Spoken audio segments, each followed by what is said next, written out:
this goes a little hand in hand with what I was saying last podcast with you, Dave, which is that there's something about he's played the mind games and just perfectly executed everything the last couple of years in that class up until now, where it feels like everybody just knows that he's going to win, which we put up a post on the Moto Academy podcast channel. There's a clip of this, me saying something similar from last podcast. And shout out Clint Edwards 47 goes, LMAO, you can't say this. You can't say other guys who have proven they have speed at times can't beat him.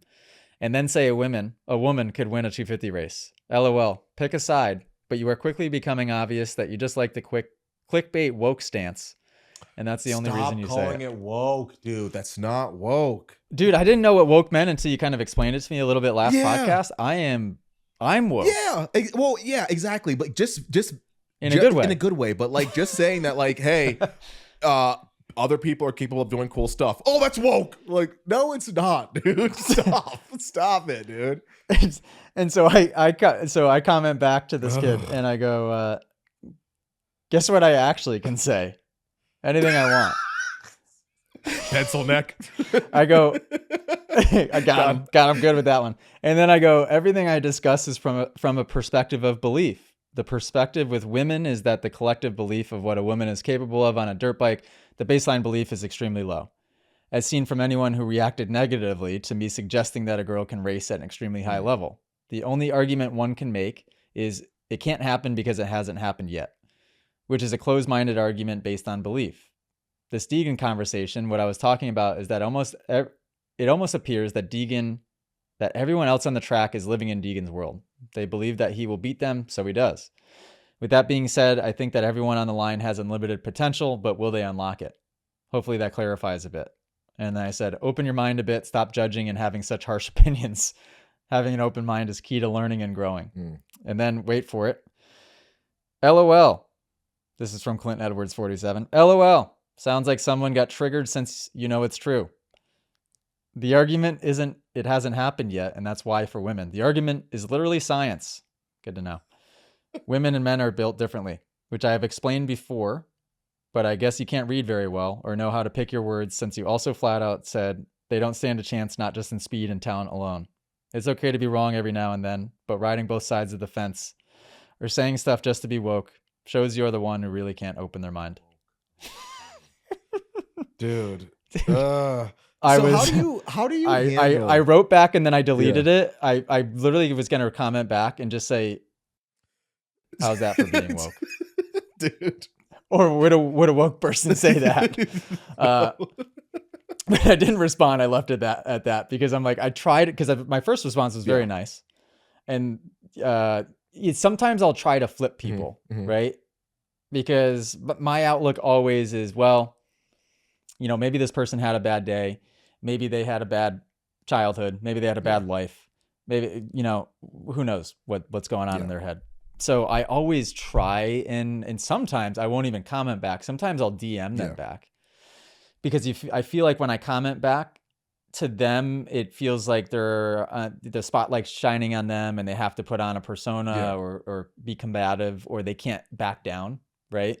So a lot of times I'll just DM back.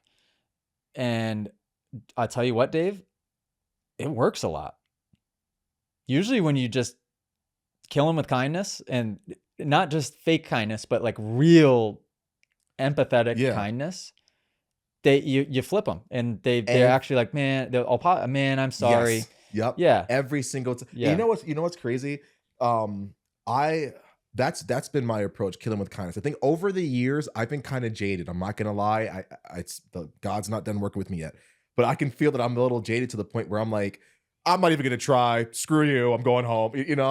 But one thing that is actually you talked about this. You probably don't even remember, but the very first year that I rolled the program out, we had one kid that joined up. His dad signed him up.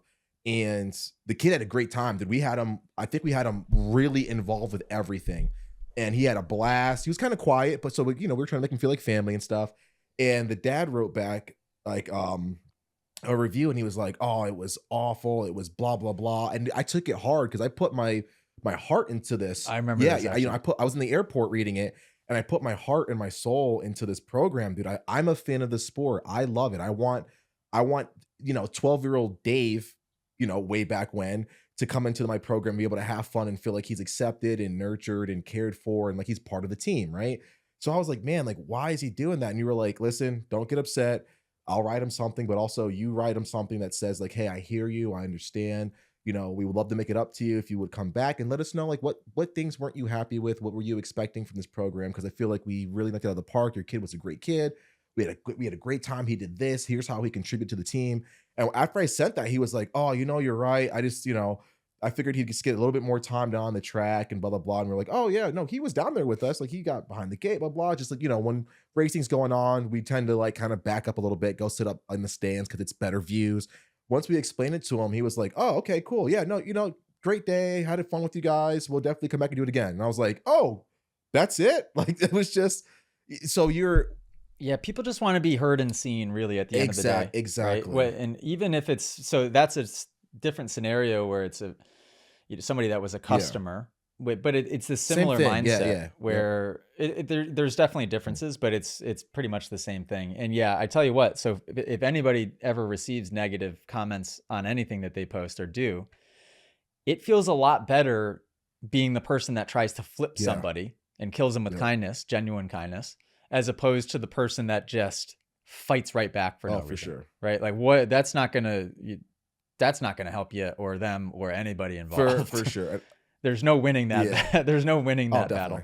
Sometimes I can't help but to troll the person back, depending on what mood I'm in, but very, very, very rarely, because now that I have a daughter, I think I think of it being somebody's kid, and it's just, what happened to this person to make them feel this way, or what are they trying to accomplish, for what reasons, why are they saying mean things? Like, there is always a reason. I'm not quite there yet. I got a few more months of dying to do before I'm like, oh, that could be my kid. I read that and I'm like, all right, when I see you, keep the same energy, buddy. When I see you, it's on site.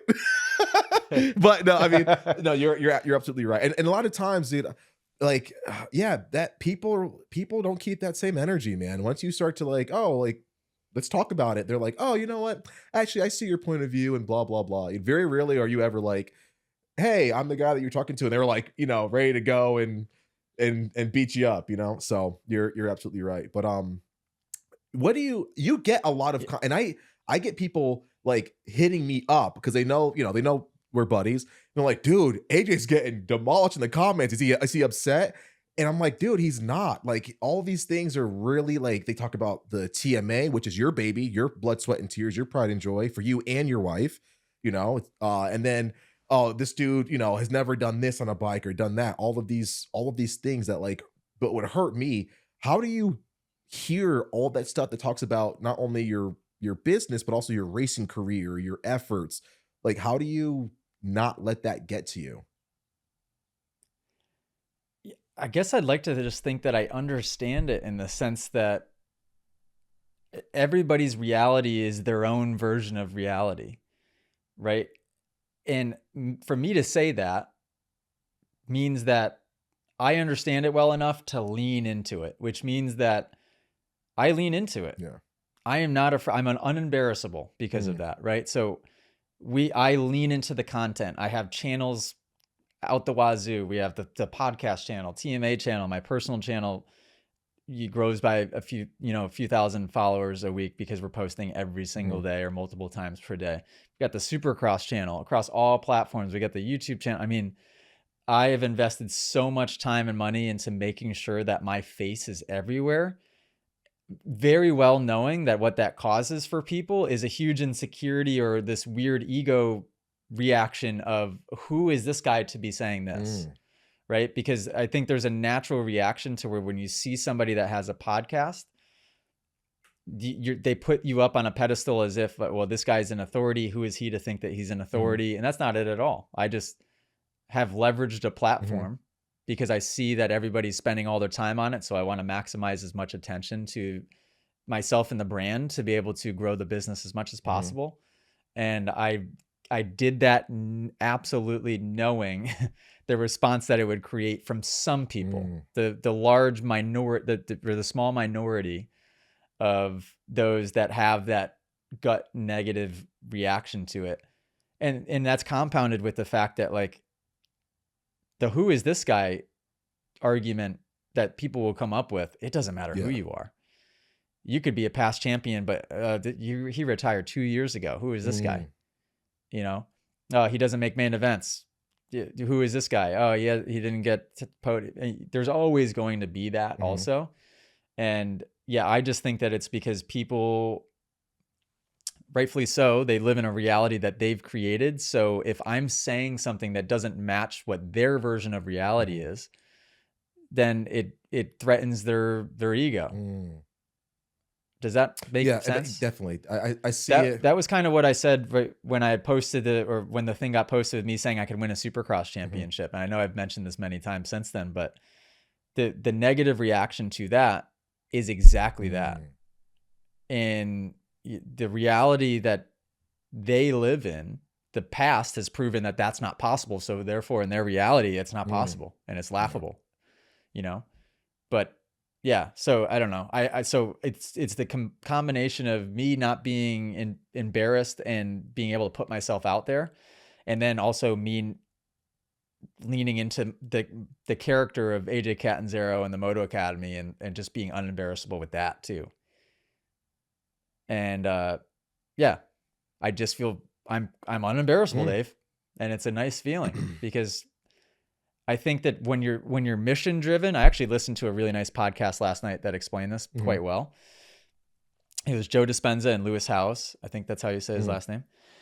And it was talking about ethics and morals, and doing the right thing versus the wrong thing. And it said, if you're mission driven, which is sort of like higher purpose driven, that your morals and ethics will organically align. You know, instead of being the person that's sort of like virtue signaling in a sense, or just trying their best to just be a moral, ethically good person, but it's like not real. They're just sort of like trying to figure that out.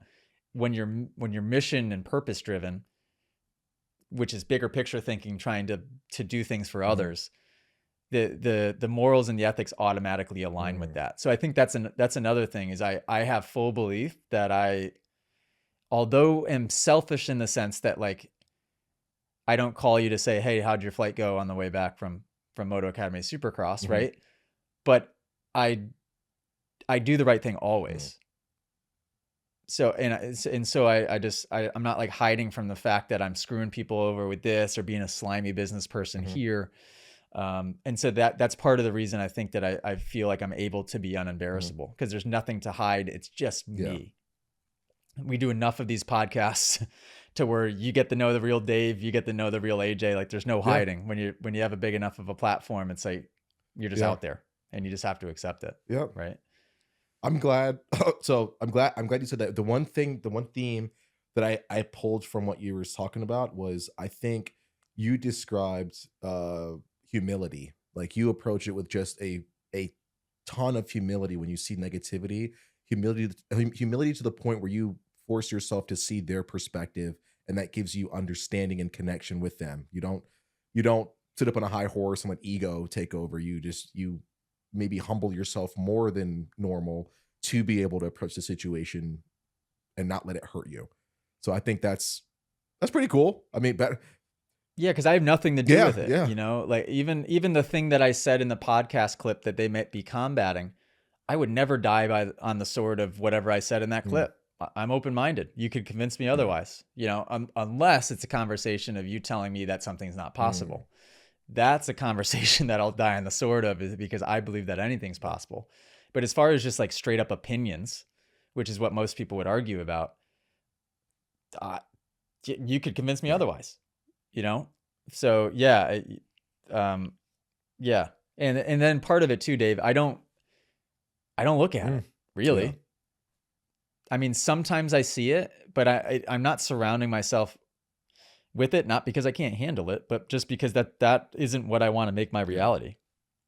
So it's not even on my radar.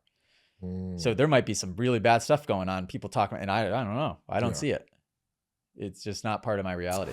If you guys enjoyed that podcast clip, you can listen to full episodes on Apple Music and Spotify. And make sure, if you haven't already, join our community inside of the Moto Academy app. Go to the motoacademy.com today. I'll see you guys inside the community.